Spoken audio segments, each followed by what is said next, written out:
शिवाय नमः शिवाय नमः शिवाय नमः शिवाय हर हर महादेव हर हर महादेव हर हर महादेव। काशी विश्वनाथ भगवान शिव जिनकी पुनीत पावन शिव महापुराण की कथा अपन सभी भगवान शिव की कृपा से, शंकर भगवान की करुणा से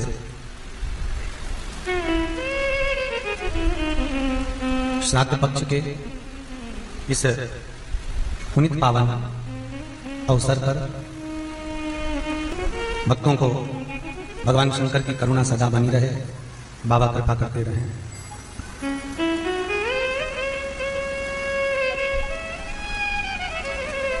शिव को जानना, शंकर भगवान को पहचानना बहुत कठिन है।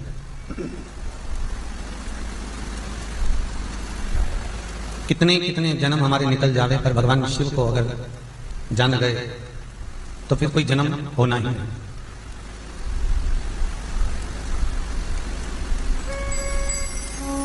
ये मनुष्य का जो शरीर है, ये मानव की जो देह है, ये स्वयं एक पिंड है।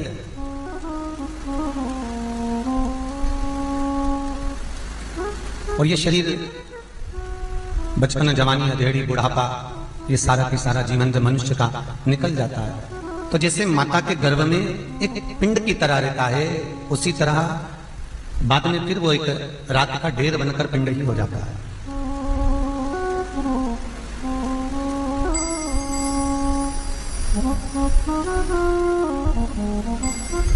इस कोरोना महामारी के चलते हुए, कोरोना महामारी में भगवान शंकर ने ये दिखा दिया, भोलेनाथ ने ये बता दिया कि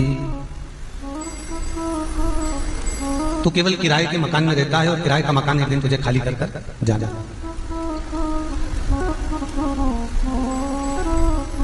इससे ज्यादा मोह नहीं करना, आसक्तियों में नहीं पड़ना,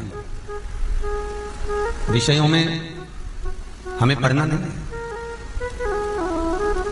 कितने लोग दिल्ली से, कितने लोग लखनऊ से, कितने लोग कानपुर से, कितने लोग मुंबई से, पूना से, बेंगलोर से, ना जाने कहां कहां से जो सर्विस करने वाले थे, नौकरी करने वाले थे, वो अपना अपना घर छोड़ छोड़कर मोटरसाइकिल से, पैदल, ऑटो से, गाड़ी से, जैसे तैसे अपने अपने गांव में, अपने अपने घर पर पहुंचे।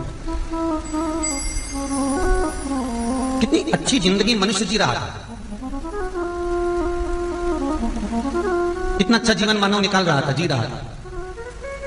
पर एक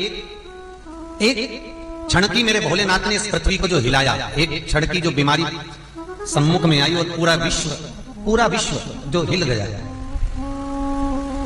कि बाबा ने यहां पर दिखा दिया कि तो केवल एक श्रम कर सकता है, जोड़ सकता है, रख सकता है, पर जो कुछ करने वाला हूं वो मैं ही, दूसरा कोई नहीं। बस यही जीवन है। वही अलमारी, वही गाड़ी, वही बंगला, वही जमीन, वही जायदाद, वही सारा रूम, वही एसी, वही बंगला, वही अलमारियां, वही कपड़े, सब छोड़कर यहां से जाना पड़ेगा।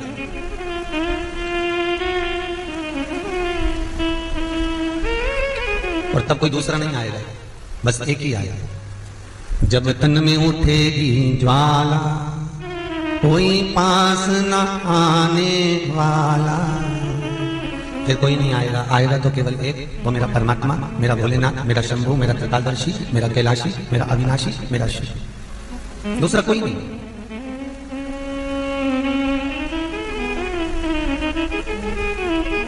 जो लगते हैं अपने, वो सब छूट जाना। पकड़ कर हाथ जो तेरा, कहे तो लाडला छोरा, अभी सब साथ हैं तेरे, आगे होने को धोखा है। हरि भज लो, हरि भज लो, हरि भजने का मौका है। बस ये मृत्यु लोक में आकर, ये संसार सागर में आकर, ये भव सागर में आकर हमें केवल भगवान का भजन करना, नाम जाप करना, कीर्तन करना, स्मरण करना और भगवान की भक्ति को अपनी चित्तवृत्ति में उतार देना। कि श्राद्ध पक्ष की कथा कहती है। ये श्राद्ध पक्ष का जो वर्णन गरुड़ पुराण में कहा गया कि जीवात्मा सबसे पहले जाती है तो घर पर जाती है, जैसे जट्ठा और मट्ठा की कथा। दो भाई हैं जट्ठा और मट्ठा, दोनों साथ में रहते थे, पर इनकी जो धर्म पत्नियां थी आपस में कुछ भेदभाव हो गया, दोनों अलग अलग हो गए।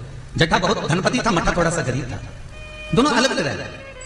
जट्ठा का बिजनेस अच्छा चलता है, जट्ठा का धन बहुत सारा है, संपदा बहुत सारी, क्योंकि माता पिता का सारा धन जट्ठा ने अपने कब्जे में रख रखा था। सारे माता पिता की जितनी प्रॉपर्टी थी, जितना वैभव था, जितनी सत्ता थी, जट्ठा ने अपने कब्जे में रख ली थी। और मट्ठा ऐसे ही बेचारा सहज भाव का, भोला भंडारी, सरलता का भाव वाला चल दिया, अपना बोरी बिस्तर उठाया, अपनी पत्नी के साथ, बच्चों के साथ चले गए।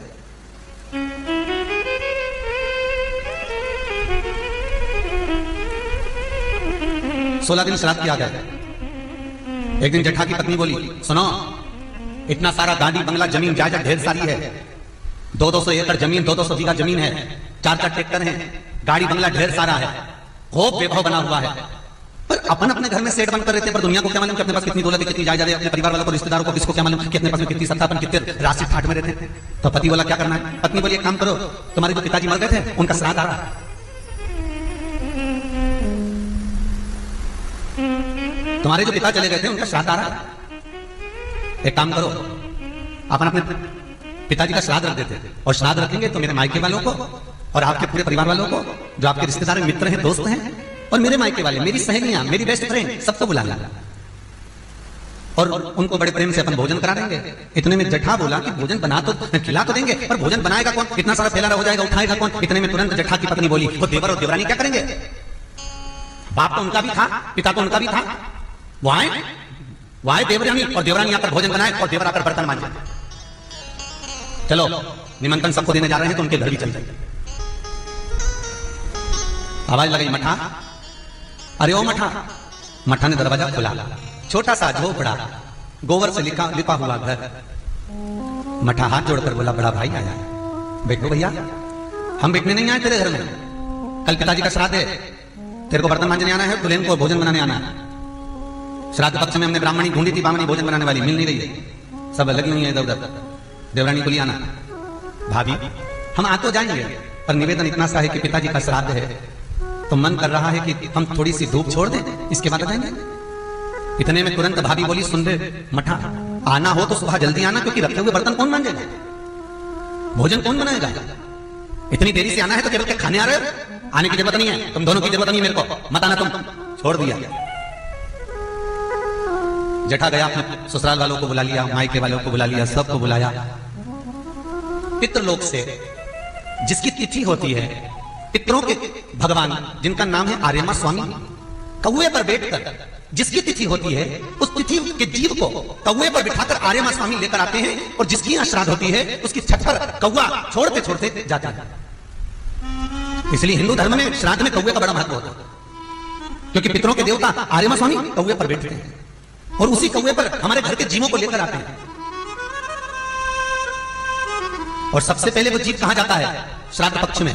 बहुत ध्यान से सुनना गरुड़ पुराण का ये चरित्र। सबसे पहले वो जीव कहां जाता है? जो घर का सबसे पुराना घर होता है, जहां पर घर का बड़ा बेटा रहता हो, जहां पर घर का पुराना मकान हो, पुराना घर हो, वहां वो जीव जाता है। आर्यमा स्वामी कौवे पर जीवात्मा को लेकर आए। इसके घर के पूर्वजों को जो तिथि थी, सारे पूर्वजों को दरवाजे पर छोड़ दिया, और कौवे पर बैठे हुए आर्यमा स्वामी ने कहा कि तुम्हारे घर के बच्चे तुमको भोजन देंगे, तुम पेट भर कर खा लेना, हम वापस जब आएंगे तो तुमको लेकर जाएंगे, तुम जब तक जीव कर तैयार रहना। और जीवों को छोड़कर आर्यमा स्वामी चले गए। इसके घर के पूर्वज सबसे पहले जट्ठा के यहाँ गए, क्योंकि घर का बड़ा घर वही था, दादा परदादा माता पिता सब वहीं रहते थे, सारी प्रॉपर्टी नहीं थी। भले नया बंगला बना लिया, तोड़कर मकान बना लिया, दुकानें निकाल ली, घर बना लिया, सब कुछ कर लिया, पर भूमि तो वही है, वही दादा की, वही परदादा की, वही भूमि, वही की वही। मरने वाला मरकर चले जाता है, नाम चेंज हो जाता है, पहले दादा की थी, फिर पिता की हो गई, पिता के बाद बेटे की हो गई, बेटा भी मरकर जाएगा, उसके बेटे की हो जाएगी, वो मरकर जाएगा, उसके बेटे की हो जाएगी, भूमि वही की वही रह जाएगी। भूमि नहीं बदली है, भूमि वही है, बस नाम चेंज हो गया। पहले भेरू प्रसाद था, फिर लखनलाल हो गया, लखनलाल गया तो इमली प्रसाद हो गया, बस नाम चेंज हुआ है, जमीन वही है, मकान वही है, ईंट गारा चेंज हो गया है, पर भूमि वही है। ये नैमिषारण्य की भूमि पर भले कितने भी आश्रम बन जाएं, नैमिषारण्य की भूमि पर हरिद्वार में, बद्रीनाथ में, केदारनाथ में, यमुनोत्री में, गंगोत्री में, ओमकारेश्वर, उज्जैनी, काशी, चाहे कितने भी आश्रम बन जाएं, चाहे कितनी भी फैल जाए, पर भूमि तो वही है ना। बन जाए तो सभी फर्क नहीं पड़ता, पर जमीन जो भूमि है उसकी महत्वता। जीव पहुंच गए, जैसे इसके घर के तिथि पर जीवात्मा पहुंची, अंदर प्रवेश करने लगी। प्रवेश करते से घर के जो जीव थे उन्होंने क्या देखा कि जटा अपने मायके वालों को, मित्रों को, सहेलियों को पेट भर भर कर भोजन करा रहा है। ना तो धूप दी है, ना कौवे का निकाला है, ना स्वान का निकाला है, ना गौ माता का निकाला है, ना ब्राह्मण को भोजन कराया है। केवल परिवार वालों को जिमा रहा है और बड़े प्रेम से जिमा रहा है। ना पिता का नाम लिया, ना दादा का नाम लिया, ना नाना का नाम लिया, ना किसी का नाम लिया, बस वो तो प्रेम से खिला रहा है।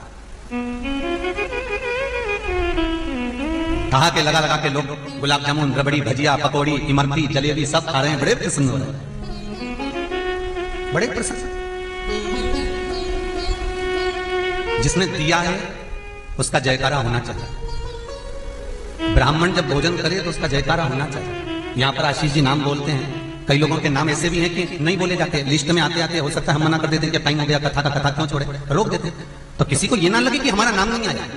जब ब्राह्मण भोजन करने भोजनशाला में पहुंचते हैं, उनकी थालियां जब लगने का समय आता है और सब एकांत में बैठते हैं भोजन करने के लिए, तब वो ब्राह्मण जयकारा करते हैं। आप ही के नाम का जयकारा, आप ही के गोत्र का जयकारा, आपने जो नाम लिखाया है कि मैंने 500 रुपए दिए, मेरा नाम ये है, मैं यहां से फोन का जयकारा ब्राह्मण करते हैं कि धन्य है आप जो आपने अन्न का भाग दिया। भले वो नाम नहीं आया, भले वो माइक से नहीं बोला गया, भले वो मंच से नहीं बोला गया।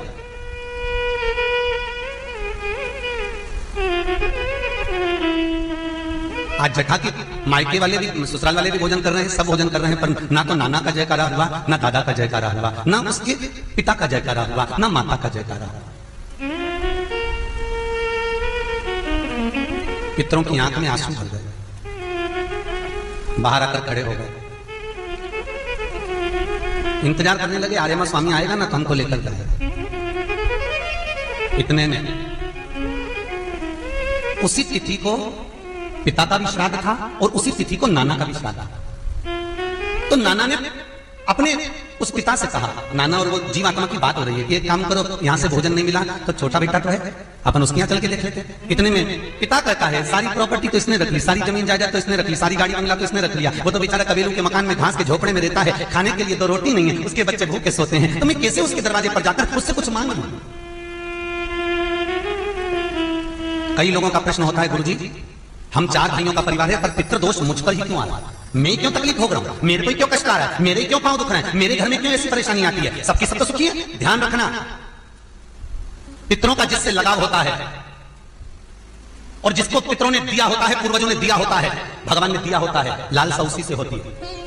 भीख मांगने वाला, भिक्षा मांगने वाला भिखारी भी होता है, भिक्षुक भी होता है। तो गाड़ी देख लेता है कि 4 व्हीलर गाड़ी से आया है तो सेठ जी 10 रुपया देगा। कोई पैदल जाता है तो भिखारी भी सोचता है बेचारा क्या देगा, उसके पास तो खुद नहीं, पाँव में चप्पल नहीं पहना है, फिर भी हाथ फैला देता है कि दे दे तो ठीक है, नहीं तो कोई गाड़ी वाला तो देगा ना मुझको। उसी तरह घर के पूर्वज, घर के जो आहूत होते हैं, घर के जो पितर होते हैं, घर के जो वासुक होते हैं, घर के जो पूर्वज होते हैं, आशा उसी से लगते हैं जो दे सकता है। जिसके पास है ही नहीं उसे क्या आशा रखनी,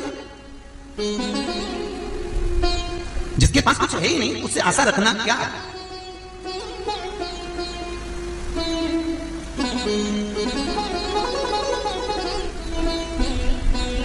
कई लोग कहते हैं गुरुजी हमारे पास देने के लिए कुछ भी नहीं, हम हमारे पूर्वजों को क्या, मत दो ना, इस्माइल तो दे सकते हो। जिस दिन तुम्हारे पूर्वजों का श्राद्ध है, तुम्हारे पास में खिलाने के लिए अन्न नहीं है, तुम्हारे पास देने के लिए दान नहीं है, तुम ब्राह्मण को घर में नहीं बुला सकते, कोरोना महामारी चल रही है, तुम कुछ भी नहीं दे सकते, तुम्हारे पास देने के लिए वस्त्र नहीं, आभूषण नहीं, कुछ भी नहीं, मत दो। निवेदन है बस चेहरे पर प्रसन्नता रखकर, एक निवेदन है कि चेहरे पर प्रसन्नता रखकर उस दिन अपने पूर्वजों को याद जरूर करना और कह देना कि आप ही का दिया हुआ है जो हम खा रहे हैं, हम पर करुणा करना, हमारे पास कुछ भी नहीं है। डब्बे में से गुड़ या शक्कर निकालकर गैस को लाइटर से जलाकर उसकी अग्नि में छोड़ देना और 2 दाने शक्कर के छोड़ना जरूर, जिससे वो जीवात्मा दरवाजे पर आकर भूखी ना जाए, उसके मुख में कुछ तो चला जाए और वो जीवात्मा तुम्हें आशीर्वाद दे जाए। तुम्हारे पास कुछ ना हो तो इतना तो दे सकते हो साहब, इस्माइल तो दे सकते हो, प्रसन्नता तो दे सकते हो, मीठी वाणी तो दे सकते हो, अपने पूर्वजों को याद तो कर सकते हो, अपने इष्ट को याद तो कर सकते हो, जिसने दिया है उसका गुणगान तो कर सकते हो। एक नई नवेली दुल्हन को पति ने एक नई नथनी लाके दे दी।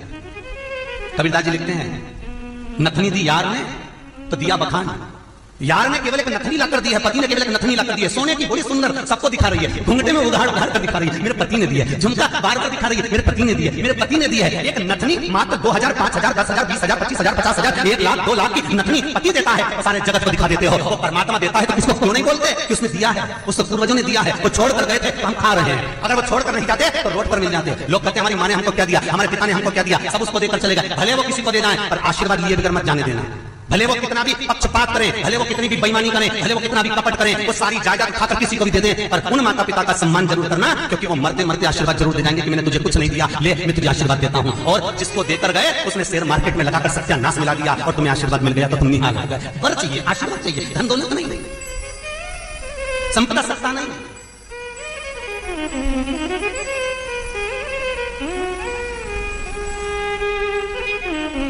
कुछ नहीं दे सकते, देवगा।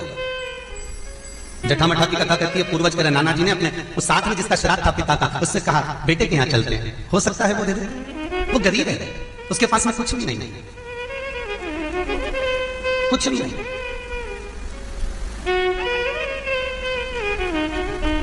चलो तो एक बार चलकर जाने में क्या जाता है, चलो जब तक आर्यमा स्वामी आएंगे तब तक चल चलते गए। मठा की पत्नी मठा से कहती है, सुनो आज पिताजी का श्राद्ध है और नाना जी को भी श्राद्ध है, पर घर में कुछ है नहीं। एक काम करो ना, मेरी माँ ने एक लोहे की पेटी दी थी, सब तो बिच गया, बस केवल ये लोहे की पेटी बची, आखिरी है। जब विदा करी थी तो माँ ने इसमें साड़ी रख कर दी थी, वो साड़ी भी सब बिक गई, केवल पेटी बची। एक काम करो ना, आज पिता का श्राद्ध है, कुछ नहीं होगा, इतना सब गुड़ लिया तो कि घी, तो कहती है घी नहीं भी होगा तो चलेगा, बस गुड़ लिया, मैं अग्नि को जला लेती हूँ, पिताजी के निमित्तार्थ, नाना जी के निमित्तार्थ वो गुड़ अग्नि पर छोड़ देंगे, पानी फेर देंगे, हो जाएगा। पति कहता है, तेरे मायके की आखिरी निशानी बची है, बेटी क्यों बेच रही है? सुनो, साल भर में श्राद्ध एक बार आता है, अगला श्राद्ध किसने देखा कि मैं जीवित रहूंगी कि मर जाऊंगी? पत्नी के शब्द हैं। अगला श्राद्ध किसने देखा कि मैं दान कर पाऊंगी कि नहीं कर पाऊंगी, मैं 2 रुपए दे पाऊंगी कि नहीं दे पाऊंगी, कब ये कोरोना महामारी, कब कौन सी बीमारी व्यक्ति को घेर ले और कब वो मरकर चले जाए? किसने देखा कि अगले साल श्राद्ध देख पाओगे? किसने देखा कि अगले साल का श्राद्ध तुम दान कर पाओगे, पुण्य कर पाओगे, सत्कर्म कर पाओगे? किसने देखा? इसलिए पत्नी कहती है, जीवन का कोई ठिकाना नहीं है। ये पेटी माँ ने दी थी, मेरी माता ने, तुम बेच दो, गुड़ लाओ, कम से कम हाथ से दान तो हो जाएगा, पुण्य तो हो जाएगा। अगला किसने देखा? कौन जाने कि अगले जीवित रहे कि चले गए? किसने जाना? तुम जाओ, पेटी ले जाओ, लेकर आओ। पति लोहे की पेटी ले गया, आंख में आंसू भरे थे मठा के।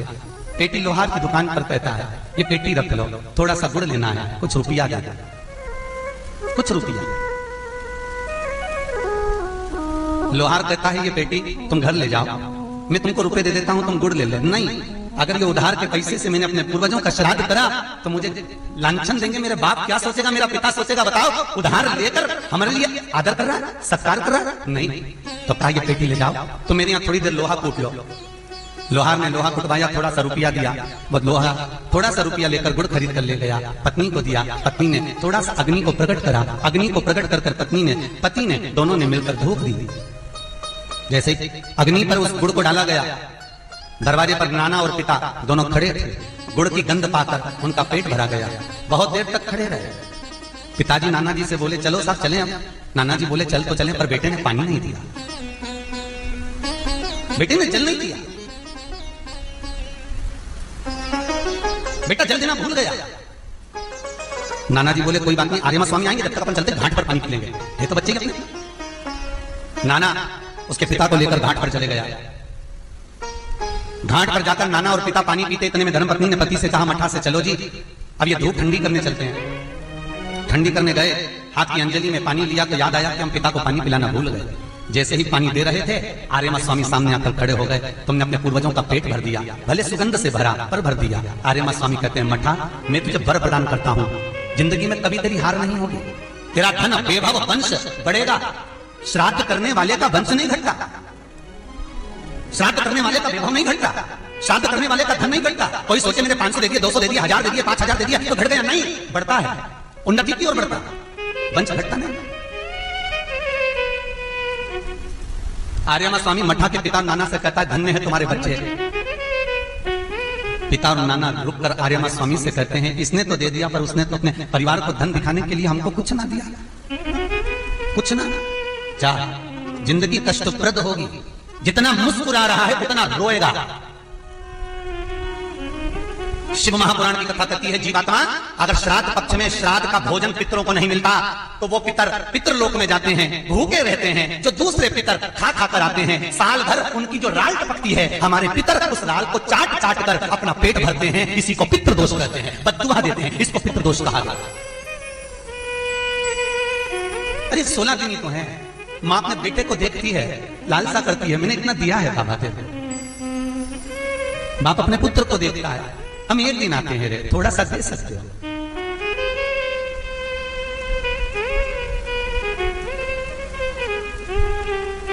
माता पिता श्राद्ध पक्ष में दरवाजे पर आकर खड़े होते हैं, इंतजार करते हैं, बड़ी बहू भोजन दे देगी, चोटी दे देगी, मंजरी दे देगी। बड़ा बेटा छोटा बेटा मंजला संजला कोई दे देगा, मिलता है। बड़ा बेटा कहता है छोटा श्राद्ध करेगा, छोटा कहता है मंजला करेगा, मंजला कहता है संजला करेगा। इंतजार करते करते करते करते चलेगा, कोई कुछ मिले ना, निवेदन कुछ नहीं तो स्माइल दे दो, पर दो, प्रसन्नता दे दो, पर दो।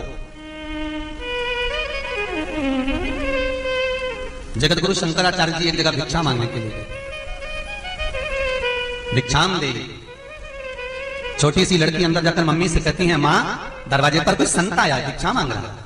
माँ कहती है, कह दो अंदर कुछ नहीं है, अभी हमारे यहाँ कोई है नहीं और देने को कुछ है नहीं, जा बोल दो। लड़की ने जाकर कहा, बाबा जी हमारे यहाँ कोई है नहीं और देने के लिए भी कुछ नहीं है। बाबा जी बोले, बेटा ऐसा मत कहो, कुछ ला दो। बेटी फिर अंदर गई, माँ दरवाजे पर संत खड़ा भिक्षा मांग रहा है, कुछ दे दो। माँ कहती, मना कर दिया ना, मना कर दे, नहीं है कुछ भी, जा। बेटी फिर गई, बाबा जी हमारे यहाँ कुछ भी नहीं है। संत ने कहा, जगत गुरु शंकराचार्य जी बोले, बेटा यहाँ की झाड़ू लगाकर कचरा दे दो। झाड़ू लगाकर बेटी ने कचरा संत के कटोरे में डाल दिया, संत उस कटोरे के कचरे को ले जाकर बाहर पटक दिए। शिष्य बोला, गुरुदेव आपने कचरा क्यों लिया?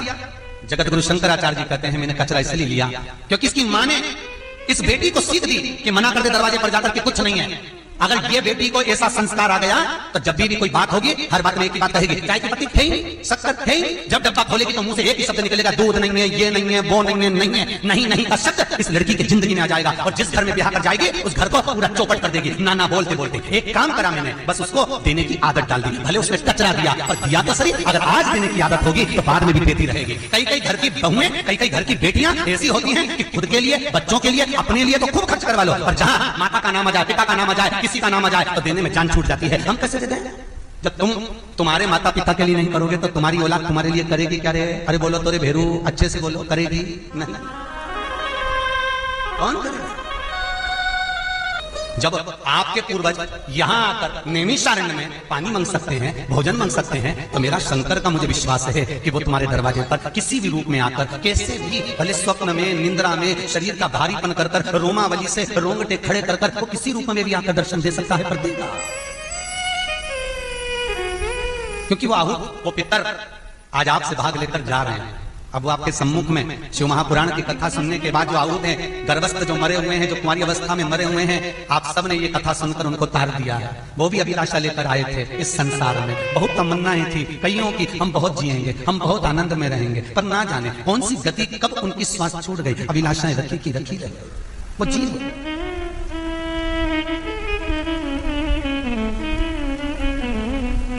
कल एक माता का फोन था, बहुत रोई, तब कार्यकर्ताओं ने फोन पर बात कराई कलकत्ता से। गुरुजी मेरा बेटा जवान की जवान चला गया था, बाइक लेकर निकला था दोस्त के साथ, एक्सीडेंट हो गया। दोस्त तो ठीक है पर वो मर गया था 3 महीने में। मैंने कलश रखा है गुरुदेव, पर उसकी याद बहुत आता। बड़ा स्मार्ट था, पढ़ा लिखा था, इंजीनियरिंग कर चुका था गुरुदेव, एक ही लड़का था।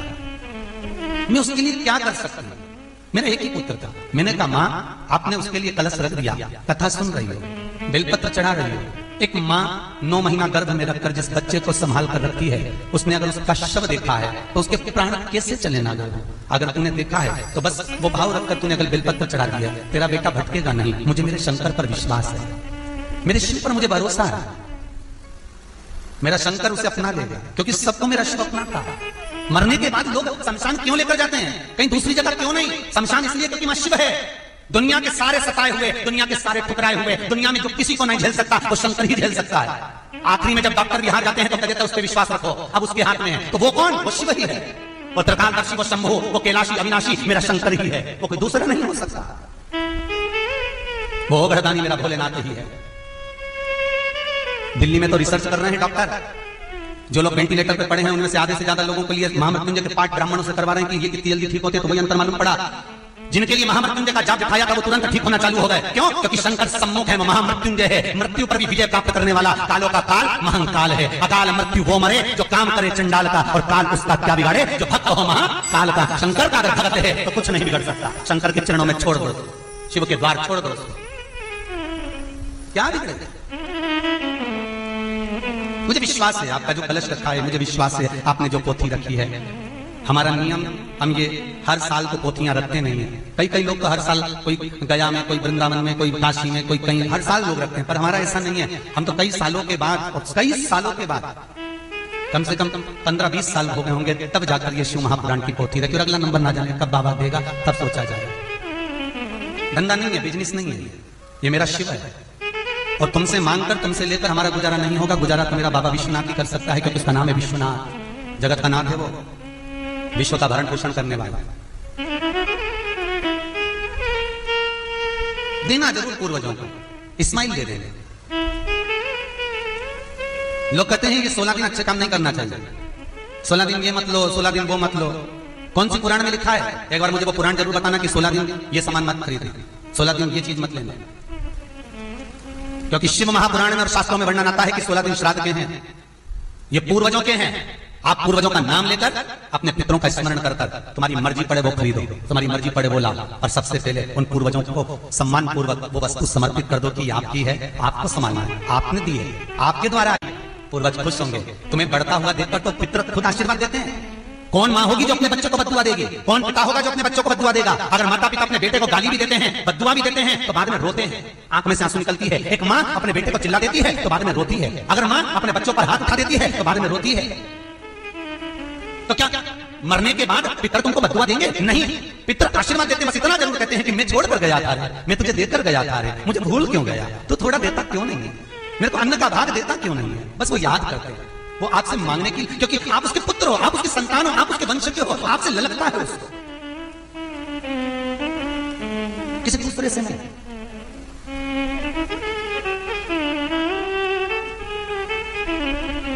प्रेम दीजिए।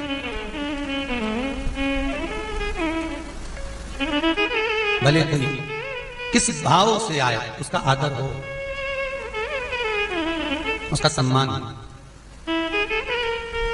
शिव महापुराण की कथा कहती है, देवऋषि नारद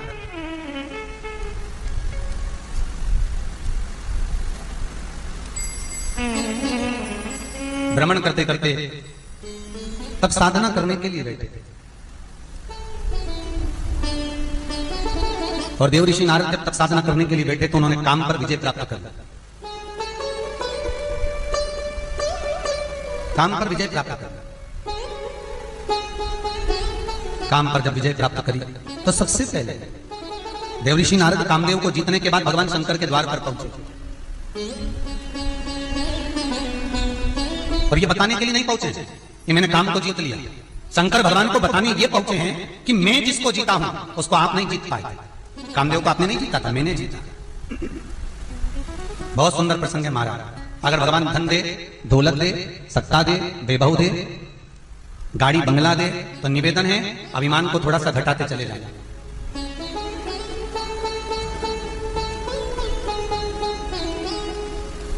अभिमान थोड़ा सा घटाते चले जाए। पर जैसे जैसे लोगों के पास में धन बढ़ता है, गाड़ियां आती हैं, बंगले आते हैं, जमीन जायदाद आती है, पैसा दौलत आती है, वैसे वैसे लोगों का अभिमान बढ़ता चले जाए। बहुत अभिमान, बहुत। और अहंकार में 3 गए, धन, वैभव और वंश। ना मानो तो देख लो, रावण, कौरव और कंस, ये तीनों अभिमान में गए, तीनों अभिमत्ता में चले गए। और अब देवऋषि नारद भगवान शंकर जी के पास पहुंचे। भगवान भोलेनाथ जी के पास जाकर बोले, श्रीमन नारायण। शंकर जी बोले, देवऋषि नारद आए, आओ साहब बैठो। नारद जी बैठिए। नारद जी बोले, मैं बैठने बैठने नहीं आया हूं, आपको मालूम है जिस कामदेव को आप नहीं जीत पाए उस कामदेव को मैंने जीता। शंकर भगवान ने अपने रुद्राक्ष की माला निकालकर नारद जी के गले में पहना दी, क्योंकि नारद धन्य है आपने काम को जीत लिया। नारद, आप तो संत हो, आप साधु हो, आप गुरु हो, आप सन्यासी, आप तपस्वी, आप साधक, आप उपासक, आप तो कुछ भी जीत सकते हो, तो कामदेव क्या लगे? नारद जी, आप काम को जीत सकते हो, मैंने नहीं जीता। पर शंकर भगवान से कोई पूछे कि तुमने कामदेव को क्यों नहीं जीता, तो शंकर भगवान एक ही बात कहते, मैं सती का पति हूं और काम रति का पति है। रति और सती एक ही माता की पुत्रियां हैं, दोनों सगी बहन हैं, हम दोनों साड़ू भाई हैं। अगर कामदेव आया था और मैं नेत्र नहीं खोलता तो बाद में घर जाता तो सती कहती कि मेरी बहन का पति आया, तुमने आदर नहीं करा। क्योंकि शंकर भगवान इसी भूमंडल पर, शंकर भगवान इसी पृथ्वी पर, शंकर भगवान इसी कैलाश पर, यही भूमंडल पर, यही पृथ्वी पर मेरा भोलेनाथ रहता। तो वो गृहस्थ आश्रम में रहते थे, संसारिक जैसे। भगवान भोलेनाथ जी के पास में सोने की थाली नहीं है भोजन के लिए, भगवान भोलेनाथ जी के पास चांदी के बर्तन नहीं है भोजन के लिए, भगवान भोलेनाथ जी के पास में कोई फ्रिज और कूलर नहीं है, भगवान भोलेनाथ जी के यहाँ तो रोटी बनाने के लिए चूल्हा भी नहीं है। अगर वैकुंठ कोई जाए और वैकुंठ में देकर आए तो सोने की अंबानियां, सोने के कलसे, सोने के पर्णकोटे, सोने का आनंद सुख, खंबे तोरण सब सोने का है, हीरा पन्ना रतन माणिक मोती चारों तरफ जड़ा हुआ है। और भगवान के पास ये नहीं, भगवान तो अपनी मस्ती में अलमस्त जैसे आप रहते हो ऐसा शिव रहता है, अलमस्त हो।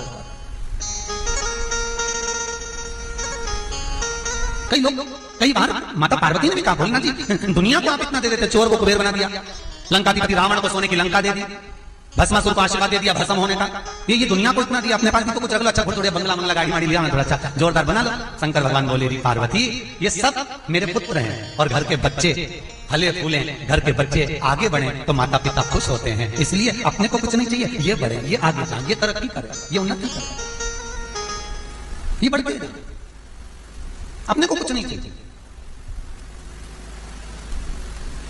हमें कुछ चाहिए ही नहीं, बस यही बढ़े, यही तरक्की और कुछ संसार में कुछ नहीं। भगवान शिव देव ऋषि नारद से कहते हैं तुम धन्य हो देव ऋषि, आपने कामदेव पर विजय प्राप्त करी है, आप धन्य हो। देव ऋषि नारद बोले पहले विचार कर लो। नारद जी बोले भोलेनाथ जिस काम को आपने नहीं जीता उसको मैंने जीता है। अरे कोई रिश्तेदारी निभाना सीखो तो शंकर जी से सीखो रे। कितना बड़ा परिवार शंकर भगवान का, कितना बड़ा, 13 तो बच्चे ही थे और उन बच्चों की भी शादी हुई, फिर समधी ब्याई, घर में खुद की सगी बहन, घर में कितने संबंध, तो संबंध को देखो तो भगवान शिव को पहचानना कठिन,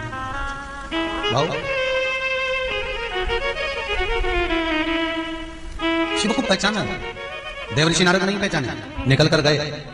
भगवान शंकर ने उसी समय कह दिया नारद जी जाते रहो, पर निवेदन इतना सा है कि भगवान विष्णु को यह बात मत बोलना जो तुमने यहां बोलो। नारद जी को लगा बताओ एक तो मैं पास हो गया, ऊपर से बताने को मना कर रहे हैं कि किसी को मत बताना। नारद जी सोचे इनको ईर्ष्या हो रही है, पर भगवान को ईर्ष्या नहीं, भगवान को लग रहा था मेरी बुराई सुनेंगे ना कोई तो दुख पाएगा। गए देव ऋषि नारद, जैसे ही कैलाश से बाहर निकले देव ऋषि नारद निकलते से गले में रुद्राक्ष की माला की नारद जी ने निकाल कर फेंक दी। नंदी निकल कर जा रहे थे, उन्होंने उठा ली, उठाकर गले में धारण कर लिया। बाबा विश्वनाथ ने पूछा नंदी तेरे गले में रुद्राक्ष की माला कहां से आ गई? ये नंदी ये रुद्राक्ष तो मैंने देव ऋषि नारद को दिया था। नंदी कहते हैं बाबा आप कितने भोले हैं, किसी के दिल की बात जानते ही नहीं है। आपने वो देव ऋषि नारद को दिया, नारद जी ने वो रुद्राक्ष को फेंक दिया। बाबा आप अपने मन की बात क्यों नहीं जानते? अरे बाबा आपको देव ऋषि नारद को देना ही नहीं था। शंकर भगवान बोले नारद को दिया, उसमें क्या गलती करी? एक बार बाणासुर वर मांगने आया तो शंकर भगवान से कहता है मुझे कुछ मांगना है। शिव जी कहते हैं मांग ले। बाणासुर कहता है मेरी 1000 भुजाएं कर दो। शंकर जी ने 1000 भुजाएं कर दी। मेरी कहीं हार ना हो, कहीं नहीं होगी जा। और बाणासुर एक दिन शंकर जी के पास ही आ गया कि मेरी इतनी भुजाएं हो गई, मुझसे कोई युद्ध नहीं करता, आप मुझसे लड़ने आओ। आप मुझसे युद्ध करने के लिए आइए, आप लड़ने के लिए आइए, आओ। शंकर भगवान पार्वती जी के पास बैठे थे, माता पार्वती ने कहा देख ले। पार्वती जी बोली देखो प्रभु जिसको तुमने भुजाएं दी वही तुमसे लड़ने के लिए आया है। शंकर भगवान कहने लगे वो तो अज्ञानी है। पार्वती जी कहती है कब समझोगे भोलेनाथ तुम कितने भोले हो, कितने भोले, कितने भोले। लोग तुम्हारे शिवलिंग पे शक्कर चढ़ा के चले जाते हैं, सारे चींटे तुम पे चढ़ जाते। लोग तुम पे गुड़ चढ़ा के चले जाते, सारी चींटियां तुमसे चिपक जाती। भोलेनाथ जी बोले भगत बोले ये भगत है, ठीक है।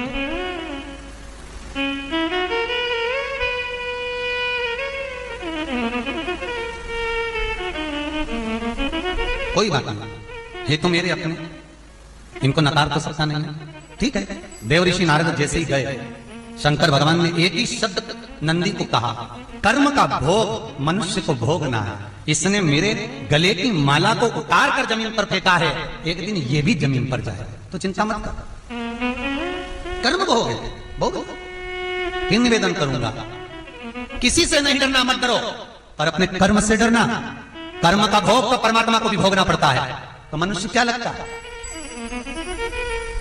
किसी को थोड़ा सा घाटा देकर ये मत सोचना कि मैंने बहुत चतुरता का काम करा, तूने अपने पांव पर कुल्हाड़ी मार ली रे। किसी का पैसा खाकर ये मत सोचना कि मैं उसका खा गया, अरे तूने अपनी जिंदगी बर्बाद कर ली रे। ना जाने कितने जन्म होंगे तेरे उसको काटने के लिए।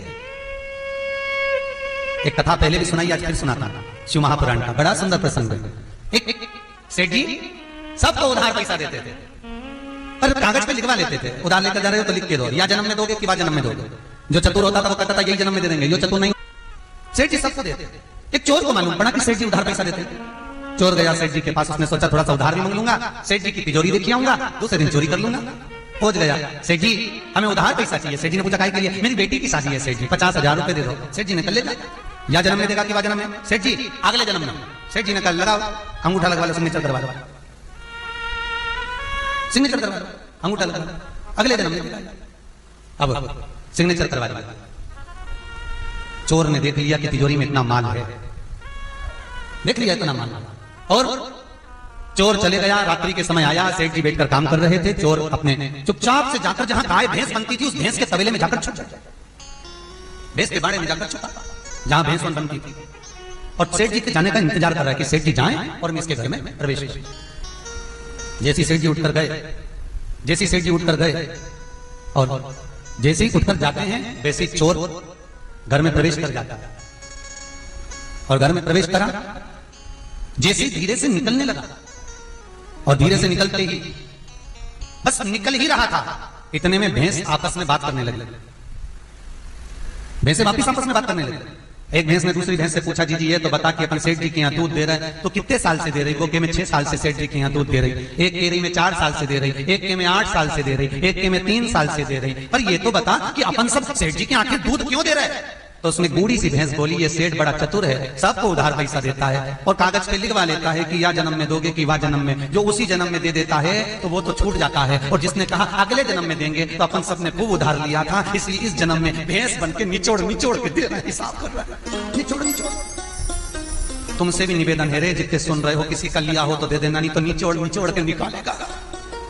हिसाब तो देना पड़ेगा, हिसाब तो देना पड़ेगा। एक बेटे को 100 रुपए देकर मां भेजती बाजार, जा बाजार से 25 रुपए की सरफ की थैली लाना, 5 रुपए का बिस्कुट का पैकेट लाना। आओ मम्मी, बाजार गया लेकर आया, कितने का लाया? 30 रुपए का। बाकी के पैसे कहां हैं? लो मम्मी।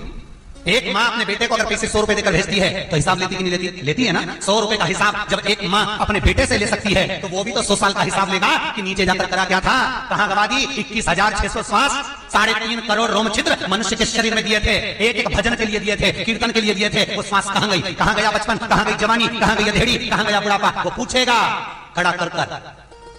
जब फाइल खोलेगा आंखों में से केवल आंसू झड़ेगा, तड़पोगे, रोगे, कहोगे हम तो नीचे जाकर बस भजन करने गए थे, पर हमको क्या मालूम था कि भोजन में लग गए। सारी गलती मेरे पति की है, उसने कमा कमा कर ला कर दिया, मैं खाती रही। एक बार भी उसको नहीं किया कि भजन कर ले, चल देवी शरण का स्मरण कर। पति कहेगा पत्नी की गलती है, बाप कहेगा बेटे की गलती, बेटा कहेगा बाप की गलती, माँ कहेगी पुत्र का, पुत्र कहेगी माँ का, सब एक दूसरे की गलती गिनाएंगे, पर माँ मानना नहीं जाएगा, वहां तो तुमको खड़ा कराया जाएगा। तेरे कर्म का भोग तुझे भोगना। हिसाब तो देना पड़ेगा। भले तुम कांजीवरम की साड़ी पहनो चाहे सिंथेटिक पहनो, पर हिसाब तो देना। भले खजूर वाली चोटी करो चाहे सीधी करो, पर हिसाब तो देना। एक एक हिसाब मांगेगा। 21,600 श्वास का प्रतिदिन का हिसाब लगाकर जाना। कहां गवाई, कितनी कथा में लगाई? टीवी के सामने बैठकर शिव महापुराण की कथा में जो तुमने 3 घंटे दिए हैं, बस यही तुम्हारे हिसाब के सही हैं, बाकी के सब तो यूं ही चले गए, यूं ही। इसलिए हम आपसे कहते हैं 24 घंटा में से 23 घंटा परिवार को दे दो, पर 1 घंटा अपने लिए रखो शंकर जी का भजन करने के लिए, शिव नाम जपने के लिए। जो तुमने 23 घंटा परिवार को दिए हैं वो यूं ही चले जाएंगे, जो 1 घंटा शिव को दिया वो तुम्हारे साथ जाएगा। बस उसको जपो, तेरा पल पल बीता जाए, मुख से जप ले नमः शिवाय। ओम नमः शिवाय, ओम नमः शिवाय, ओम नमः शिवाय, ओम नमः शिवाय, हर हर महादेव। भगवान शिव की कथा कर रही है, त्रिकालदर्शी, कैलाशी, अविनाशी शिव का चरित्र कर रहा है। देवऋषि नारद को समझाया था भगवान शंकर ने, यह बात किसी को ना बताना, पर देवऋषि नारद माने नहीं। और देवऋषि नारद सीधे पहुंच गए भगवान विष्णु के पास। श्रीमन नारायण, श्रीमन नारायण, श्रीमन नारायण। भगवान विष्णु नेत्र बंद कर आराम से मस्त बैठे हुए थे, मस्त हो गए, आनंद। बोलो, अरे नारद जी पधारे हो, आइए आइए आइए। देवऋषि नारद आए।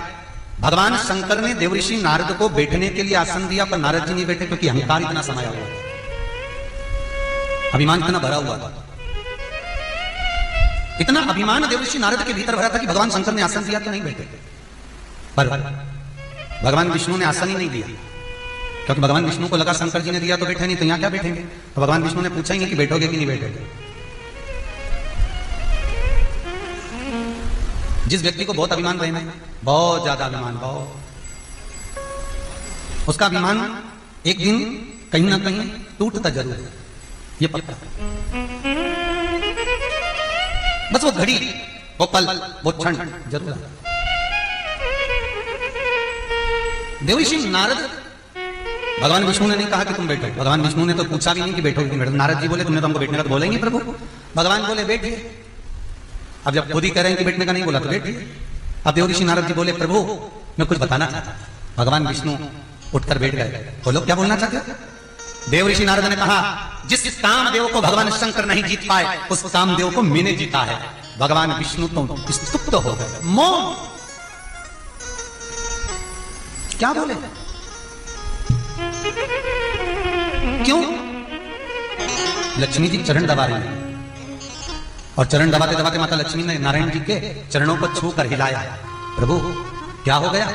भगवान बोले लक्ष्मी क्या बोलूं मैं। लक्ष्मी, निंदा करने वाला और निंदा सुनने वाला दोनों में महापापी होता है निंदा सुनने वाला। निंदा करने वाले को तो मात्र 25% पाप लगता है, पर निंदा सुनने वाले को तो 99% पाप लगता है।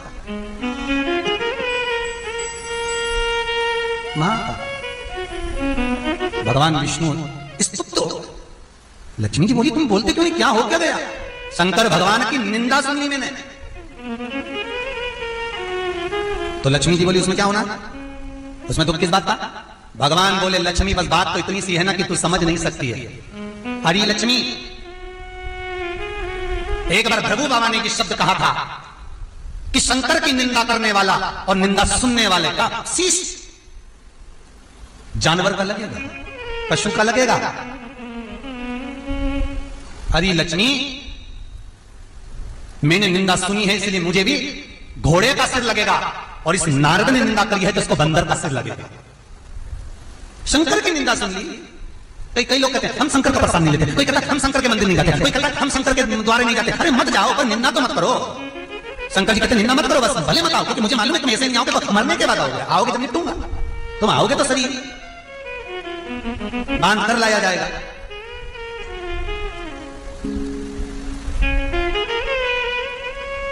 हमारे वो इंदौर वाले शंभू भैया राठौड़ी वाले तो एक बहुत अच्छा शब्द कहते हैं किसी के मरने, वो जमा हो गया, मतलब ऊपर जमा हो गया, आया था नीचे वापिस जमा हो गया, निकले वापिस मर आएगा तो सही ना। किसी ने प्रश्न किया था गुरुदेव, गुलबर्गा कर्नाटक में जब कथा चल रही थी तो किसी ने प्रश्न किया था कि ये मरने के बाद 3 चीजें क्यों फेंकते हैं। एक, किसी के मरने के बाद में मखाना, पैसा, फूल। किसी के मरने के बाद उसकी छाती पर राम नाम सत्संग कहकर फेंकते हैं। इधर फेंकते कि नहीं फेंकते मालूम नहीं, पर ऐसा फेंकते। तो क्यों फेंकते? तो हमारा निवेदन है कि गरुड़ पुराण में 2 चीज का तो लिखा है कि किसी के मरने के बाद फूल इसलिए फेंकते हैं श्रद्धांजलि के लिए, राम नाम सत्संग। मखाना इसलिए फेंकते हैं क्योंकि जो मखाना होता है वो फूला हुआ होता है। तो मखाना गरुड़ पुराण में इसलिए लिखा कि मखाना इसलिए फेंकते हैं क्योंकि वो फूला हुआ था, अर्थात तो पूरा घर फूला हुआ छोड़कर गया, भरा हुआ छोड़कर गया, इसलिए मखाना उसकी छाती पर फेंकते हैं। पर पैसा क्यों फेंकते हैं गुरुजी? किसी के मरने के बाद उसकी छाती पे खुला सिक्का क्यों फेंकते हैं? तो हमने कहा ये गरुड़ पुराण में तो नहीं लिखा, पर हमारे मन से हम कह सकते हैं कि किसी मरने वाले की छाती पर पैसा इसलिए फेंका जाता है कि पूरी जिंदगी जोड़ जोड़ के मर गया, अब तेरे बाप ने दमो तो उठा के बता दे, उठा ले। 1-1 रुपए के लिए सुबह 8 बजे से दुकान खोलता था, रात 10-10 बजे तक फुर्सत नहीं मिलती थी। अरे रोटी का टिफिन धरा की धरा रह जाता था, खाने बेटे को मोबाइल चालू रह जाता था, 1 मिनट की फुर्सत नहीं, ना पत्नी के लिए, ना बच्चों के लिए, ना घर के लिए, ना परिवार के लिए। जोड़ जोड़ के मर गया और उसी की औलाद ने आखिर में उसी की छाती पर रुपया फेंका, उठा नहीं पाया। जिस रुपए के लिए ना व्यवहार रखा, ना भाइयों से संबंध रखा, ना परिवार से संबंध रखा, धन धन धन पैसा कमा कर केवल धन के लोभ में, लालच में, अहंकार में, तृष्णा में बस जोड़ जोड़ कर मर गया। ना परिवार, ना कुटुंब, ना कबीला, ना भाई, ना बंधु, ना माता, ना पिता, ना कोई, बस अपन सुखी, बाकी के सब दुखी हो। जोड़ जोड़ के मरे, छाती पे छोड़ दिया। वही रुपया पड़ा है, कल्ला ठड़ पड़ा, उठा ले। अरे उठा ले, नहीं उठेगा।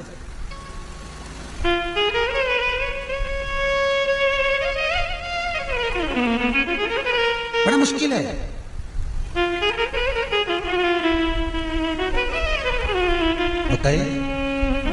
सज धज के जिस दिन मौत की शहजादी आएगी, ना सोना काम आएगा, ना चांदी आएगी,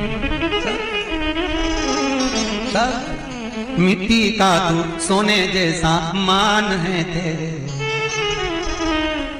छोटा सा तू कितने बड़े अरमान है तेरे। मिट्टी की काया एक दिन मिट्टी मिल जाएगी, ना सोना काम आएगा, ना चांदी आएगी, सब धरा सब।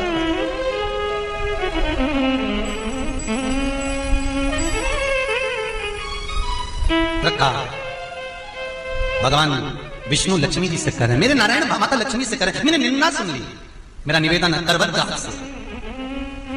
करबद्ध निवेदन, शंकर की निंदा कभी ना सुनना। कोई कहे शंकर के भगत की भी निंदा ना सुनना, कोई कहे ऐसा हो भैया, शंकर की निंदा नहीं सुनना।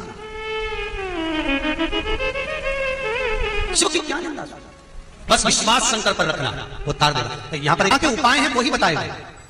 जिस महापुराण में वर्णन है कि ये कर लो वो हो जाएगा, प्रदोष में ऐसा कर लो वो हो जाएगा। हाँ, अभी श्राद्ध पक्ष में भी प्रदोष पड़ेगा, उसका भी उपाय बहुत सुंदर है लक्ष्मी के लिए, वो कल की कथा में लेंगे उसको। कि जिंदगी में कभी संपदा की कमी ना हो, पितरों का आशीर्वाद निरंतर बना रहा पूर्वजों का, उसके लिए प्रदोष में क्या करना चाहिए, प्रदोष श्राद्ध पक्ष में भी पड़ेगा, उसका व्याख्यान बनना कल कल।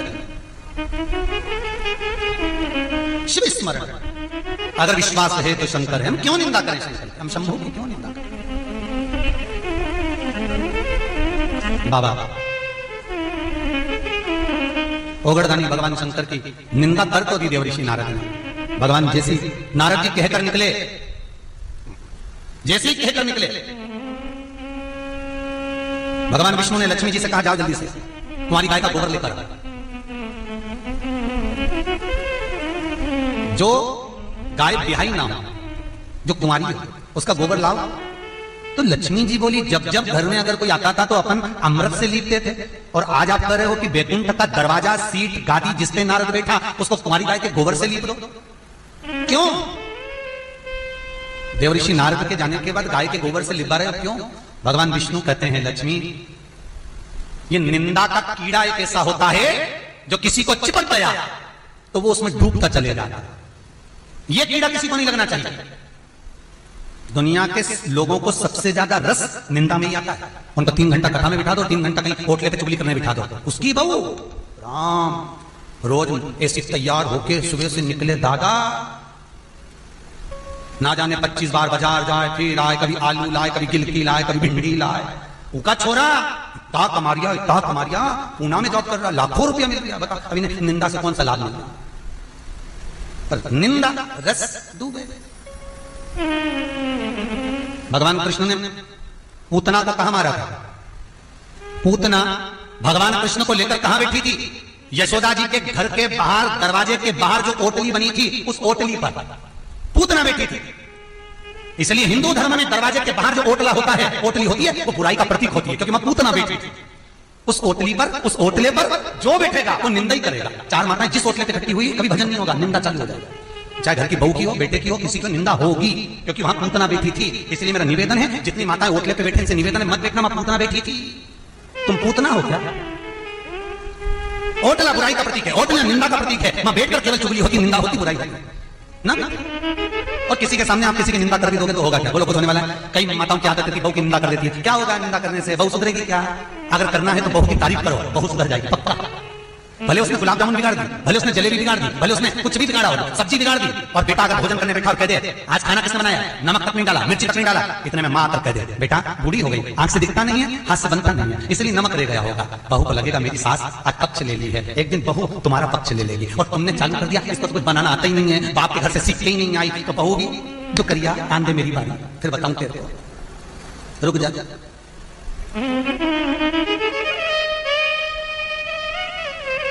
अरे यशोदा जी का नाम यशोदा है, यश ददाती इति यशोदा। दूसरे को यश दोगे तो यश मिलेगा, दूसरे को अपयश दोगे तो अपयश मिलेगा, अच्छा दो तो अच्छा मिलेगा, अच्छा सोचोगे तो अच्छा मिलेगा, मिलेगा जरूर। महाराज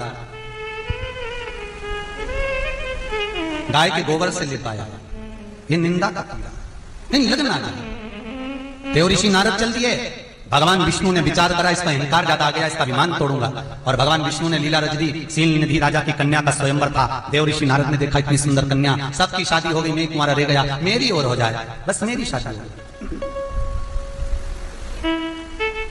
मेरा विवाह हो, वर मांगा भगवान से, जिसमें मेरा हित हो ऐसा मेरा स्वरूप बना दो, तथास्तु तथास्तु, जिसमें तुम्हारा हित होगा वही तुम्हारा स्वरूप होगा। नारद जी बैठ गए सभा में, तो बंदर का मुंह बना दिया क्योंकि निंदा करी थी। दक्ष प्रजापति ने शंकर भगवान की निंदा करी थी तो बकरे का मुंह लगा था, देवऋषि नारद ने निंदा करी तो बंदर का मुंह लगा था, भगवान विष्णु ने निंदा सुनी थी इसलिए घोड़े का मुंह लगा था। हयग्रीव अवतार, विचार कर लो, निंदा से जब भगवान तक नहीं बच पाए तो तेरा क्या होगा रे कालिया, अपना क्या होने वाला है वो भी विचार कर लीजिए, होगा क्या। इसलिए बार बार कहते हैं क्या किसको रोइए, चादर तान के सोइए, मस्त रहे। अच्छा देखोगे तो अच्छा मिलेगा ना। संत तुकाराम जी का चरित्र कथा है, संत तुकाराम जी को रात में नींद नहीं आ रही थी, चार चोर चोरी करने जा रहे थे, संत तुकाराम जी को लगा कि बेचारे उनका कोई काम होगा आधी रात को करने जा रहे हैं, मेरे को नींद नहीं आ रही, फालतू बैठा हूं, एक काम करता हूं, चार लोग जा रहे हैं, एक और बढ़ जाएगा तो काम जल्दी हो जाएगा, इनको क्या मालूम कि चोरी करने जा रहे हैं। संत को तो संत नजर आता, इनको लगा बेचारे रात को जा रहे, इतनी रात को तो कोई काम से जा रहा है। संत तुकाराम जी उनके पीछे पीछे चल गए, सबसे आगे वाले चोर ने पीछे वाले को कहा कि पीछे तुकाराम आ रहा है, चोर ने कहा पीछे तुकाराम जी आ रहे हैं तो क्या करें, चलने दो, चार से भले पांच। अब तुकाराम जी को ये नहीं मालूम कि ये चोर, अब इन्हें तो सोचा कि तुकाराम जी भी चोरी करने जा रहे हैं, उन्हें पीछे पीछे ले लिए। एक सेठ जी का घर आ गया, चोरों ने सेठ जी के यहाँ जाने के लिए तैयारी करी, तो तुकाराम जी को देखकर चोरों ने विचार करा ये नया नया चोर है, इसको यहीं छोड़ दो, अपन अंदर जाएंगे, आएंगे जब हिस्सा दे देंगे। तुकाराम जी को कहा तुम यहीं खड़े रहना, हम आएंगे तुमको हिस्सा देंगे। तो तुकाराम जी को लगा कि काम का हिस्सा देंगे कि ये काम कर लो, हम इनको क्या मालूम कि चोर है। खड़ा कर दिया दरवाजा, चोर अंदर चले गए चारों के चारों। तुकाराम जी बाहर खड़े, आधा घंटा हो गया, 1 घंटा हो गया, 1.5 घंटा हो गया, नहीं। तुकाराम जी को लगा कि वही सेठ जी का घर है जहां रोज 3 घंटे का प्रवचन होता था, मुझे तो लगता है कि प्रवचन करने बैठ गए, प्रवचन सुनने बैठ गए, आज सेठ जी के रात को प्रवचन हो रहा हो सकता। अब संत को तो संत नजर आ रहा, संत तुकाराम जी ने सोचा अपन काय को टाइम बर्बाद करें, अपन भी कथा में चलो। और संत तुकाराम अंदर प्रवेश कर गए, जैसे ही प्रवेश करे भगवान का फोटो लगा था हरि विठल का, संत तुकाराम जी ने जेब में से करताल निकाली, पांडुरंगा को देखकर विठल विठल विठल विठल करना चालू करा। जैसे ही करना चालू करा इतने में सेठ जी की निगाह खुल गई, नींद खुलती सेठ जी बाहर भाग पड़ा, कौन है? संत तुकाराम जी को देखा, गुरुदेव आपको बुला बुला कर थक गया, गुरु जी कभी नहीं आए, आज कैसे आए? तुकाराम जी बोले बस आ गए गुरुदेव, मैं अभी आया। और दौड़कर सेठ जी पानी लेने गए, तो सेठ जी को याद आया कि तुकाराम जी तो कभी अकेले नहीं जाते थे, जब भी प्रवचन करने सत्संग करने जाते, कीर्तन करने जाते तो 2-4 को साथ लेकर जाते, आज तो तुकाराम जी अकेले आ गए। तो सेठ जी पानी नहीं लाए, सबसे पहले वापिस आए और आकर पूछा गुरुदेव आज तो आप अकेले आए हो? गुरु जी बोले काय को अकेले, 2 पलंग के नीचे 2 ऊपर। चोरों ने सोचा तो जूता पड़ेगा, निकलो बाहर। चारों के चारों बाहर निकलकर सेठ जी के पास खड़े हो गए, तुकाराम जी के पास। सेठ जी अंदर के 5 गिलास पानी लाए, 5 को पिलाया, 5 का तिलक करा, 5 को माला पिलाई, 5 को श्रीफल दिया।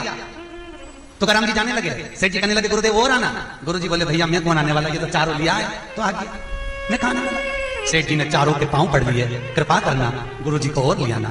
जैसे ही चोर बाहर निकले, संत तुकाराम के चरण पकड़कर बोले गुरुदेव हम चोर जब जब चोरी करने जाते थे जूता खाकर आते थे, आज पहली बार गले में माला पहनकर आए हैं। संत तुकाराम ने कहा अरे भाई अगर संतों के पीछे चलोगे तो माला ही मिलना है, और संसारियों के पीछे चलोगे तो जूते ही मिलना,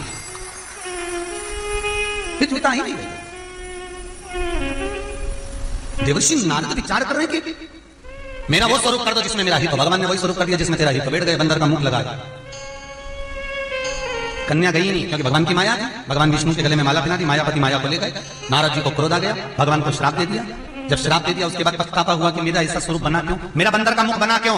भगवान देव ऋषि नारद भगवान विष्णु से पूछ रहे थे, तो भगवान विष्णु ने बताया नहीं कि तुम्हारा बंदर का मुख क्यों बना, और नंदी आकर खड़े हो गए और नंदी ने कहा देव ऋषि नारद तुमने शंकर की निंदा करी थी इसलिए तुम्हें बंदर का मुख लगा, और तुम्हारे चक्कर में भगवान विष्णु का घोड़े का मुंह लगेगा क्योंकि तुमने निंदा सुनी थी। गुरु की, माता पिता की, भगवान भोलेनाथ की, संत साधु सन्यासी तपस्वी साधक, इनकी क्या निंदा करना साहब, क्या निंदा करना। एक ने गलत बोला, दूसरे ने उसका साथ देना चालू कर दिया, तीसरे ने उसका साथ देना चालू कर दिया, इतने निंदक इकट्ठे हो गए, इतने निंदक इकट्ठे हो गए जिसका वर्णन नहीं। अरे सोचो विचारो फिर बोलो। भगवान ने विवेक सबको दिया, बुद्धि सबको दिया, विचार करो। कुछ श्रेष्ठता शिव की। शंभो नारद जी भगवान विष्णु के पास जाते हैं, बंदर का मुंह लेकर, क्षमा कर दो। भगवान विष्णु कहते हैं जिसकी निंदा करी है उसका भजन करो, और उस नदी के तट पर जाकर करना जिसने साधना करी हो, जिसने शंकर को पाने के लिए साधना करी हो वो नदी का तट करना।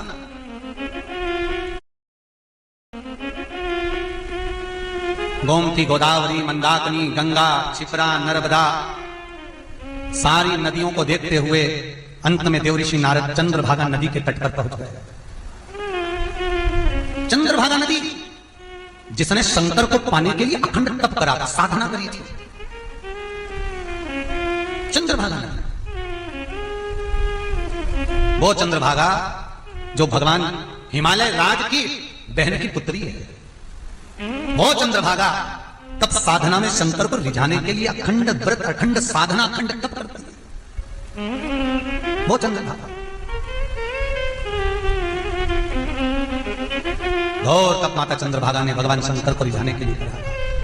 एक बार शंकर भगवान चंद्रभागा नदी के तट पर पहुंच गए। चंद्रभागे, ए चंद्रभागे, चंद्रभागे, चंद्रभागा तो तप में लीन थी, तप में लीन, साधना में लीन, उठी नहीं। तब भगवान विष्णु आए, आकर चंद्रभागा की स्तुति करी। भगवान विष्णु ने चंद्रभागा नदी की स्तुति करी। चंद्रभागा उठो। चंद्रभागा उठी, नारायण के चरण पकड़े, शिव के चरण पकड़े, प्रभु कृपा करो, क्या चाहती हो। चंद्रभागा कहती है आज मेरी तप साधना को छुड़ाने के लिए शंकर और विष्णु दोनों आए हैं, इसलिए मेरे घाट पर भगवान विष्णु भी रहे तो शंकर भी रहे। चंद्रभागा नदी के तट पर पंढरपुर में पूरी दुनिया में केवल एक मंदिर ऐसा है जहां पर भगवान विष्णु, हरि विठ्ठल, पांडुरंगा के सिर पर शिवलिंग है। पूरी दुनिया में केवल एक ही मंदिर है, पंढरपुर में, जहां वारकरी संप्रदाय के लोग पैदल यात्रा में निकलते हैं। विठोबा, पांडुरंगा, विठ्ठल विठ्ठल विठ्ठल विठ्ठल विठ्ठल कहते कहते विठ्ठल के द्वार पहुंच जाते हैं। पूरी दुनिया में, पूरे विश्व में केवल एक मंदिर है जहां भगवान विष्णु के सिर पर शंकर का शिवलिंग विराजमान है, शिवलिंग विठ्ठल। क्योंकि चंद्रभागा कही मुझे दोनों चाहिए। आप लोग किए, भगवान विष्णु ने कहा चंद्रभागा तूने इतना तप क्यों करा, इतनी साधना क्यों करी, इतना व्रत क्यों करा, इतनी आराधना क्यों करी, क्यों इतनी आराधना, क्यों इतनी साधना। चंद्रभागा कहती है मैं शिव के चरण चाहता हूं।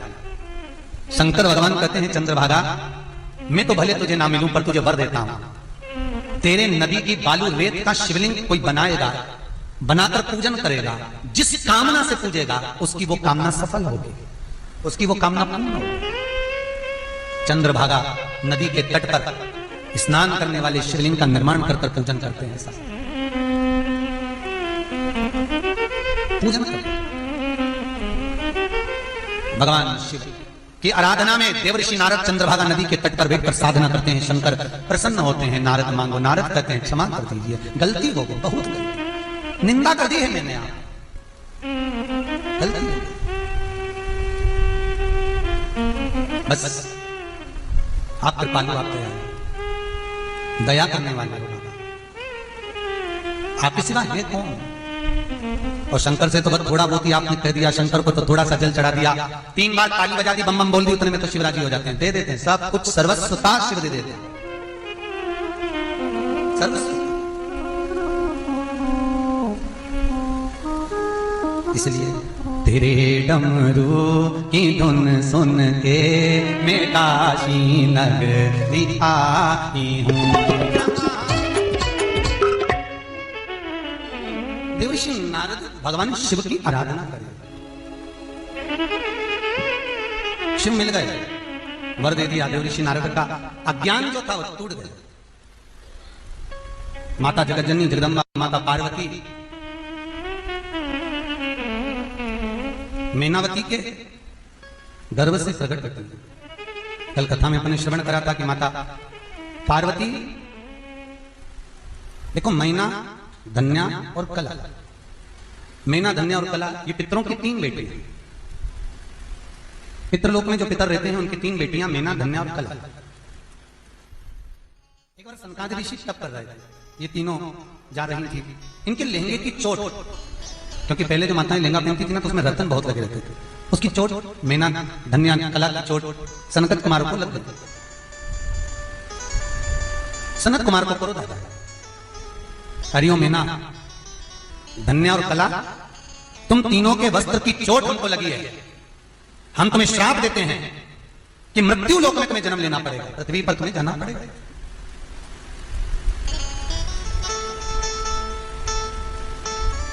चरणों में पड़ गई मैना, धन्या, कला, प्रभु क्षमा कर दीजिए, हमसे गलती हो गई।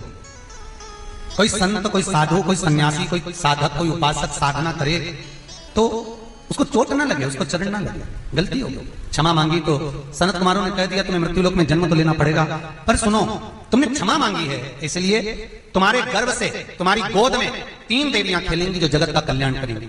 मैना की गोद में पार्वती जी, धन्या सुनैना बनी जिनकी गोद में माता सीता, कला कीर्ति बनी जिनकी गोद में राधा खेली है। इन तीनों ने जगत का कल्याण करा, जगत का हित करा,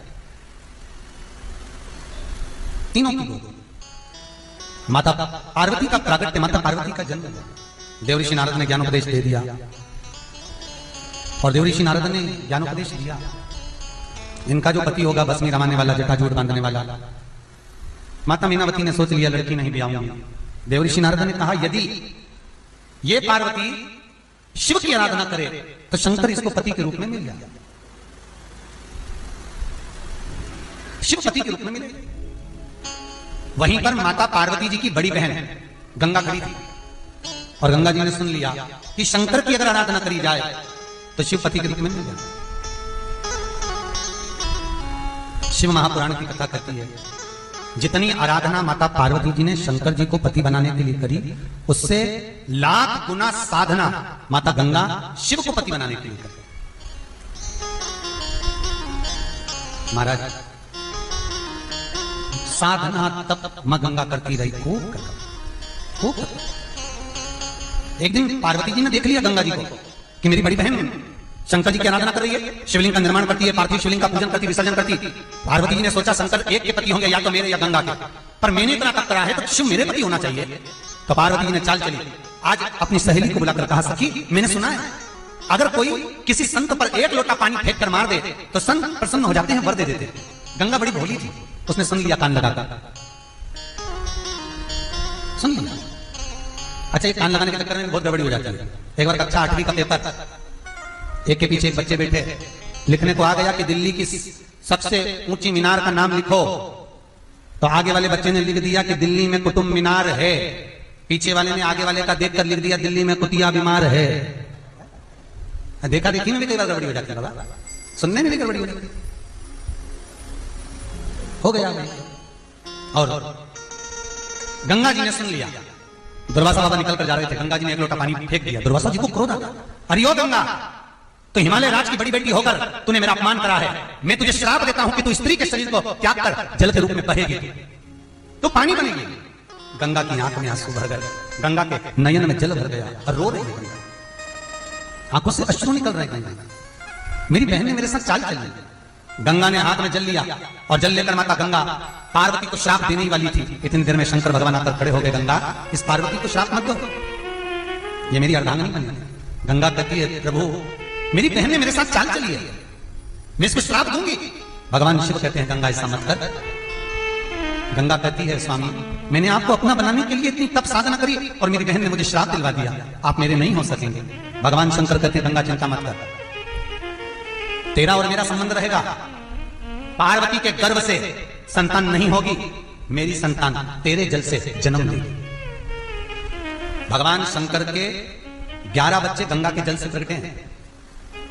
षडानंद कार्तिक के 6 पुत्र गंगा के जल से प्रकट हुए थे और भगवान शंकर की 5 लड़कियां जया, विषहरा, शामरीबारी, दोतली और देव ये गंगा के जल से प्रकटी थी।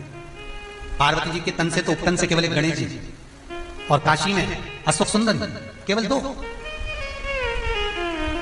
गंगा मेरा विवाह पार्वती के साथ होगा पर तेरे जल से मेरे बच्चों का जन्म होगा, प्राकट्य होगा।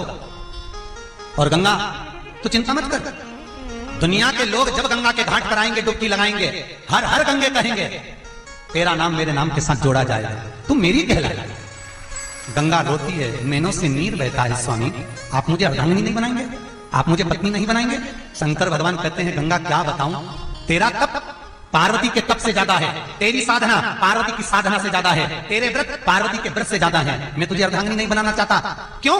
गंगा कहती मैंने कौन सा पाप कर दिया? शिव जी कहते पाप नहीं गंगा, तूने तप इतना करा है, अगर तुझे अर्धांगिनी बनाऊंगा तो मुझे पास में बिठाना पड़ेगा, अगर मैं तुझे अर्धांगिनी बनाऊंगा, पत्नी बनाऊंगा तो तू पास में बैठी रहेगी। तूने इतना तप करा है, इतना पूजन करा है कि मैं तुझे पास में नहीं बिठाना चाहता, अपने सिर पर बिठाना चाहता हूं, इसलिए मैं तुझे मस्तक पर रखूंगा, अपने सिर पर, तू चिंता ना कर। गंगा कहती है अगर मुझे अपने सिर पर रख रहे हो तो एक वचन देना पड़ेगा, मांगो। गंगा कहती है किसी के मरने के बाद उसकी अस्थियां जितने दिन तक गंगा के जल में पड़ी रहे उतने दिन तक वो जीवात्मा वैकुंठ में पड़ी रहे। वर दीजिए, मुझे वचन दो, किसी के मरने के बाद अगर उसकी अस्थियां गंगा के पानी में आए, गंगा के जल में आए, तो जितने दिन तक वो अस्थियां गंगा के जल में रहे उतने दिन तक वो जीवात्मा वैकुंठ में रहे। वर दीजिए। शंकर भगवान ने वर दे दिया गंगा, कोई अपने पूर्वजों की अस्थियां जब गंगा में देगा, जितने दिन तक गंगा के जल में अस्थियां रहेंगी उतने दिन तक वो जीवात्मा वैकुंठ में रहे, वैकुंठ निवास।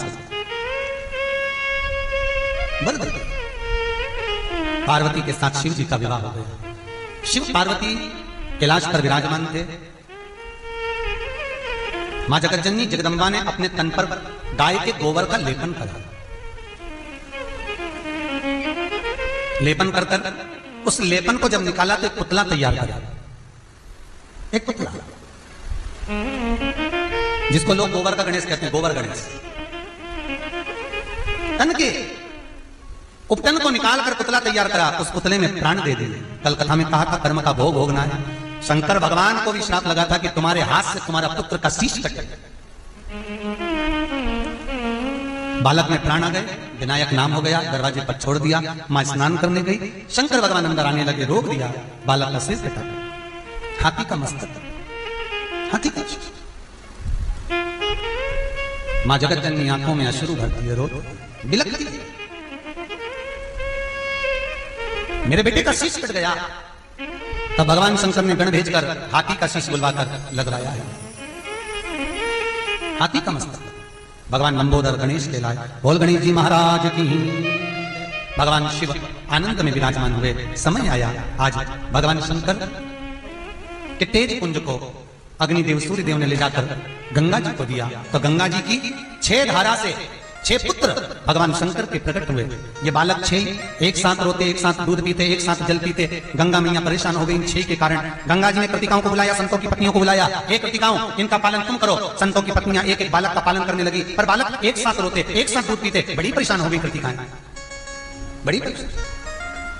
तब कृतिकाओं ने गंगा का जल हाथ में लेकर कहा अगर हमारा स्मरण हमारे पति के चरणों में है तो ये 6 की 6 बालक एक हो जाएं। कृतिकाओं ने वो 6 बालक को एक कर दिया, बालक तो एक हो गया पर मुख 6 हो गए। कृतिकाओं ने एक करा तो गंगा जी ने उसका नाम कार्तिकेय रख दिया।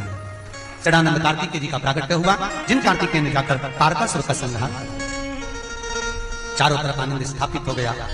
मां गंगा के आनंद भाव से, मां गंगा की कृपा से भगवान शिव के 6 पुत्र कार्तिकेय षडानंद स्वयं एक होकर प्रकट हो जाते हैं। तारकासुर के 3 पुत्र तारकाक्ष, विदुम्माली और कमलाक्ष की युद्ध करने के लिए, तो मन में विचार आया यदि हम अभी युद्ध लड़ेंगे तो हार जाएंगे, क्या करा जाए। तो तारकाक्ष, विदुम्माली और कमलाक्ष ने भगवान ब्रह्मा से वर मांगा, तब कर ब्रह्मदेव वर दीजिए, हमें 3 पुरी का निर्माण कर दो, 3 जगह पर हम रहे, हम मरे तो एक साथ मरे, वर दीजिए। ब्रह्मा जी ने वर दिया। तीनों ने निवास किया अलग अलग, देवताओं को परेशान किया। सारे देवताओं ने शिव जी की स्तुति करी, भोलेनाथ कृपा करुणा, इन तीनों को आपको ही मारना है। शंकर भगवान बोले इनको मारने को तैयार होकर, बात इतनी सी है 33 कोटि देवताओं का मुझे साथ चाहिए होगा। सारे देवताओं ने कहा बताइए क्या करना पड़ेगा। भगवान शंकर ने कहा इनमें वर मांगा है कि तीनों मरे तो एक जगह पर मरे, मरे तो एक साथ मरे, इसलिए 33 कोटि देवता सारे के सारे पशु बन जाओ, मैं तुम्हारा पति बन जाता हूं। शंकर जी का एक नाम हो गया पशुपति नाथ। शंकर जी पशुपति नाथ बनकर बड़े नंदी का रूप लेकर भागे, सारे 33 कोटि देवता पशु बनकर भागे, इन तीनों की नगरी में प्रवेश कर गए। तारकाक्ष, विदुमाली और कमलाक्ष की तीनों को इकट्ठा कर लिया। शंकर भगवान ने नंदी बनकर दोनों सिंह तारकाक्ष विदुमाली को मारा तो कमलाक्ष की नीचे से निकल गया। कमलाक्ष की जब नीचे से निकला उसने फरसा उठाकर शंकर जी का सिर काट दिया। भगवान जो नंदी का रूप कर आए थे उनका सिर कटा, सिर जाकर नेपाल में गिरा। भगवान का धड़ भूमि पर पांव टिक गए तो शंकर भगवान केदारेश्वर बनकर नीचे पांव झुककर बैठ गए। क्या कभी केदारनाथ जी जाएंगे तो वहां जाकर दर्शन करना, ऐसा लगेगा जैसे कोई नंदी बैठा है, उसका पीठ का अग्रभाग ऊपर दिख रहा है। केदारेश्वर मार्ग भगवान शिव ने देखा अगर ये आज नहीं मरे तो कभी नहीं मरेंगे। शंकर भगवान अपने असली स्वरूप में आ गए, त्रिशूल उठाकर तारकाक्ष विदुमाली को आगे से मारा, त्रिशूल से कमलाक्ष को पीछे के भाग से मारा, तीनों के प्राण छूट गए। देवताओं ने पुष्पों की वृष्टि कर दी, गंधर्व दान कर दी, अप्सरा नृत्य कर दी, चारों तरफ सुख समाहित हो गया। बोल काशी विश्वनाथ भगवान की, पशुपतिनाथ भगवान की, हर हर महा। भगवान शंकर ने तीनों शिव पशुपतिनाथ के नाम से विख्यात हो जाता है। फिर निवेदन करूंगा, जिंदगी में अगर तकलीफ हो, कष्ट हो तो एक बार पशुपति व्रत अवश्य करें। शिव मंदिर के 5 सोमवार के व्रत किसी भी 5 सोमवार से चालू करें, 5 सोमवार कोई सभी करें। शंकर के मंदिर में जाकर पूजन अर्चना करें, प्रातः में जिस थाली को ले जाकर पूजन अर्चना अभिषेक करें उसी थाली को रख लें। शाम को 6 दिए लगाकर लेकर जाएं, घी के दिए लेकर जाएं, 6 मीठा लेकर जाएं, कुछ मंदिर में जाकर शंकर जी की आराधना पूजन कर 5 दिए मंदिर में लगा दें। प्रसाद जो लेकर गए उसके 3 हिस्से कर दें, 2 हिस्से मंदिर में रख दें, 1 हिस्सा 1 दिया लेकर वापस घी का जाएं। दरवाजे की चौखट पर जब प्रवेश करें राइट हैंड में घी का दिया लगा दें, अंदर जाकर जो मीठे का प्रसाद लाए हो भोजन करने से पहले उसको पालें, फिर भोजन करें। एक समय फलाहार करें, एक समय भोजन करें। जो शंकर भगवान के पशुपति व्रत को करता है भगवान भोलेनाथ उसकी मनोकामना पूर्ण कर देते हैं। और कई लोगों ने इस पशुपति व्रत को करा, कईयों ने, बहुत लोगों को आनंद। करो और दिल से करो, विश्वास रखकर करो, भोलेनाथ आपकी मनोकामना अवश्य पूर्ण करेगा, अवश्य। बस प्रेम से, भाव से, दिल से जो पशुपति व्रत को कर लेता है उसका जीवन आनंदित हो जाता है। सभी श्रोता भाई बहन भाव और भक्ति से इस पावन शिव महापुराण की कथा को, चौथे दिन की कथा को सुनते आनंद करते विराम लेते हैं। आज चतुर्थ दिवस की